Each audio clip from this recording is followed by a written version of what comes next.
What it do, YouTube? Welcome back to another one. In today's video, I'm going to talk about traveling, why I traveling, and how I think it can help you grow, right? I've noticed a trend in videos, and I even made a few videos that could somewhat hint towards this as well. But I feel like there's a good amount of travelers within this space who make videos and they promote a sense of escaping, which is good. Hey, if you're not happy where you're at, if your finances are not where they could benefit you more in another country, if you're not where the food is most advantageous to you, for example, me, myself, I say in America the food is heavily processed, and that's one of the main reasons why I'm leaving. But if that is your sole reason for traveling, you might want to reconsider. For me personally, I do love traveling from an entertainment perspective, but I also do it to grow. Now, some people may hear that and they may wonder, to grow? How do you grow from traveling? Well, let's break it down. In this video, I'm going to be going section by section. I'm going to talk about how I personally am able to grow from traveling, and hopefully this can translate to you as well. And you can share some growth in the comment section, but you can also grow in your personal life as well. Now, I first started traveling at a young age. I was probably like 7, 8, 9, 10, somewhere around that age. I had family in Canada, so my direct family in the States would take me to Canada like every other summer, every third summer, something like that, right? And I just thought it was cool. Like, I remember being a kid going in the cereal aisle, seeing one side of the cereal English and the other side French, and I just thought it was the coolest thing ever. But ever since then, my mind was awake. I was like, yo, this is cool, you know, like this is something I could see myself doing when I become an adult, right? So fast forward some years later, I ended up traveling at this point like 16 countries. And people ask me often, what is your favorite country? And my response is the same. I don't have a favorite country because each one is special in its own way. So each one was able to teach me something or have me experience something that I had never experienced before, or that highlighted certain strengths and weaknesses I had in my life. Example, the first time I went in Spain, I did it for a study abroad program. I want to say I was like 18, 19 years old, something like that. And I did a semester over there, which is about 6 months, give or take. And I noticed that before, I had an issue with patience when it came to learning new skills, when it came to learning a language, when it came to dealing with certain people and behavior traits, etc. Being in Spain forced me to grow as a person. I had to become more patient because I was learning the Spanish language. Now, there were moments of frustration, moments I was upset, moments where things didn't go as planned, but overall, it helped me become a better person. I had to do it little by little. They have an expression in there, it's called poco y poco, little by little. Every day you learn a little bit more, you're reading, you hear more. It got to the point where my Spanish became pretty good. Like, I was hearing Spanish in my dreams. I used to dream and I would hear it in Spanish instead of hearing it in English.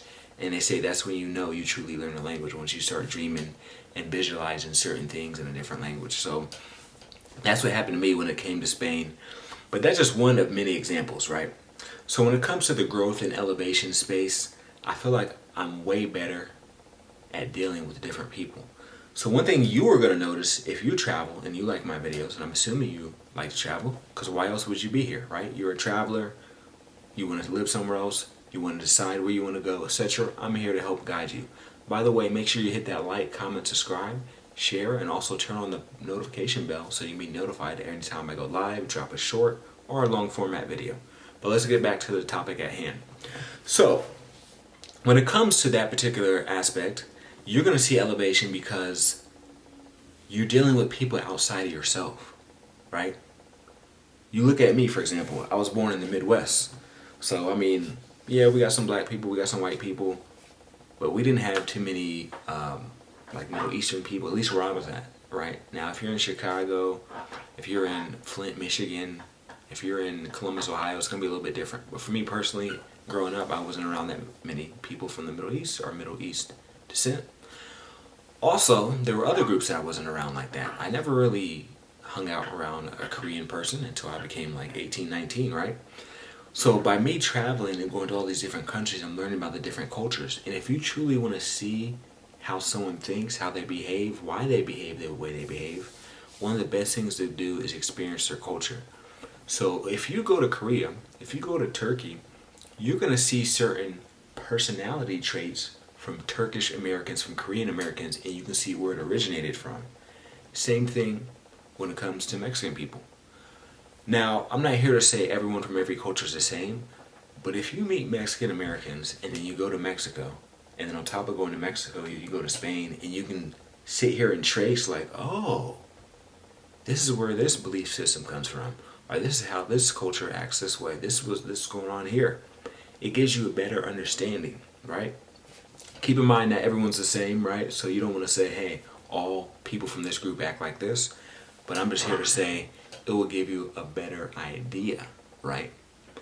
If you were to hang around people in Miami, Florida all day, you would have a better understanding. Why do Miamians act the way they act?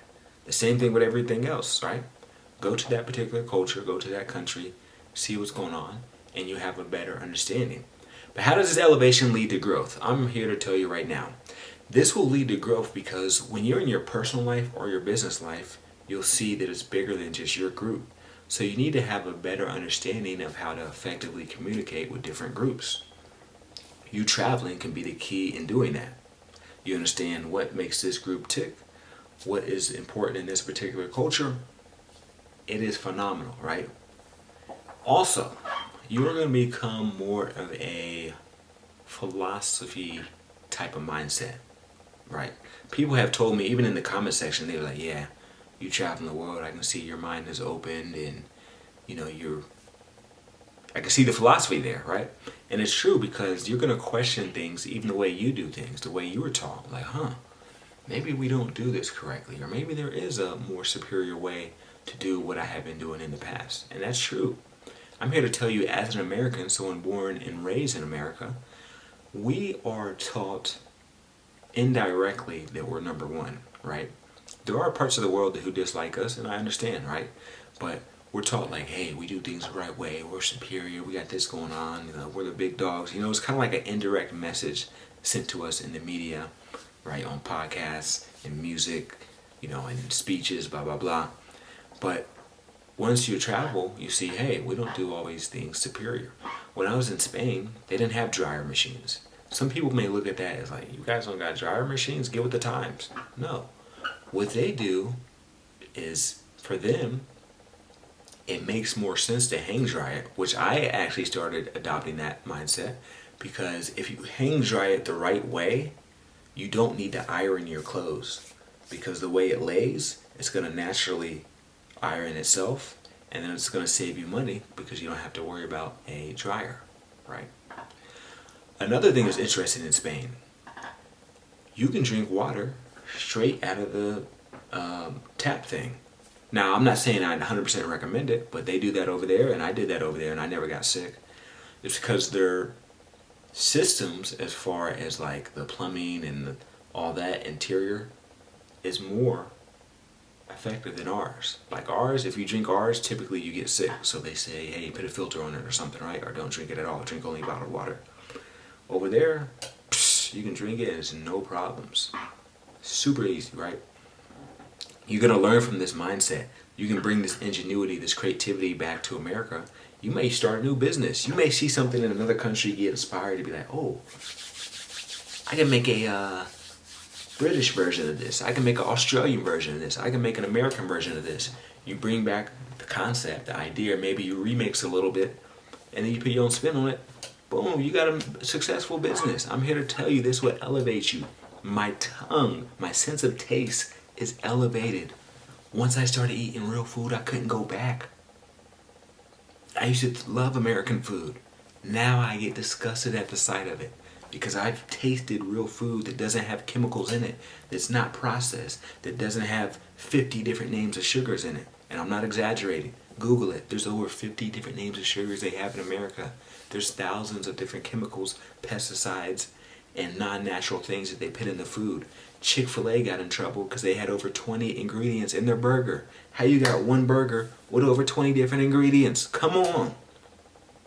Now shout out to RFK, because he's trying to change things. He's trying to make the food system in America a little more effective. And I appreciate that. That's the type of things we need. But hey, Might be too little too late, I'll be honest with you. It's going to take decades to reverse everything that's going on. So keep that in mind. Now, as far as the elevation as well, you're going to see that by you going to different parts of the world, you're going to activate different parts of your brain. This is statistically proving people who travel the world and people who live in different hemispheres are hitting different parts of their brain, and they perform better academically and overall in life. Everything I'm saying can be Googled. If you don't believe me, Google it. You don't got to believe what I'm saying. Google.com is your friend. If you don't trust Google, go to yahooanswers.com, go to ask.com, which I haven't heard since the 90s, whatever. But type in anything, actually early 2000s, my bad. Type in anything on these search engines and you'll be able to see everything I'm talking about, right? I learned that I don't have to be as aggressive. I went to certain countries, people can get their point across without cutting people off, without being aggressive, without putting their hands in someone's face, right? You learn about these different cultures. It's amazing the things you'll see, right? The sense of community. When I was in South Korea, living there for 4 months, teaching English to young children, I noticed a sense of community, how they would look out for each other, how people would put their culture first, how people would try to pass generational wealth down to their children, give their children some inheritance, start a business with their family, etc. I'm not here to say one culture is necessarily smarter than the other, but I am here to say we can learn from other cultures. How is it that a lot of Koreans and Japanese are able to pass down some of their wealth and or ideas, but you see some other communities lacking in this area? This is the type of elevation I'm talking about. These are these higher level conversations. This is not Scooby-Doo, ABC, 1, 2, 3, red, yellow, blue, right? I'm here to tell you, when you travel next time, open up your eyes. It's entertaining, it's fun, it's enlightening, it's a new experience. You may see and do things you have never done before and will never do again. But I'm also here to tell you, open up your mind, open up your eyes, and see what's going on around you. Sometimes just sit there in silence and just observe everything that's going on. But that's it, man. I just want to leave y'all with that. I hope y'all have a nice day.